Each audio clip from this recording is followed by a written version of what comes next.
রাজনীতি করতে কোনো বাধা নেই, আওয়ামী লীগের দলটি নিবন্ধন বাতিল করে নিষিদ্ধ করার রিট খারিজ করেছেন হাইকোর্ট। এই বিষয়ে বিস্তারিত জানতে এখন সরাসরি যুক্ত হচ্ছে সহকর্মী জাবেদ আক্তারের সঙ্গে। জাবেদ, রিটটি তো সরাসরি খারিজ হয়ে গেছে, এখন রিটকারী যে আইনজীবী রয়েছেন তিনি কি বলছেন?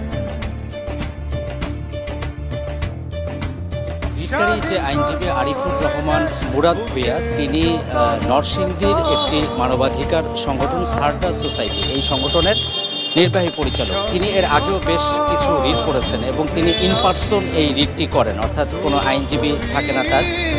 আপনি জানেন যে ব্যক্তিগতভাবেও সংক্ষুব্ধ হয়ে পড়া যায়, কিন্তু তার যে সংগঠন এবং সেই সংগঠনের পক্ষ থেকে তিনি যে রিটটি দায়ের করেছেন, গত 27শে আগস্ট অ্যাটর্নি জেনারেল যখন বিচারপতি কে এম আসাদুজ্জামান এবং বিচারপতি মাহবুবুল ইসলামের হাইকোর্ট বেঞ্চে যখন শুনানি করেছিলেন, তখন তিনি বলেছিলেন যে এই রিট করার এখতিয়ার ওই সংগঠনের নেই, অর্থাৎ তারা যেই মর্মে রেজিস্ট্রেশন নিয়েছিলেন সেই মর্মে আসলে তারা এই ধরনের রিট করার এখতিয়ার তাদের নেই।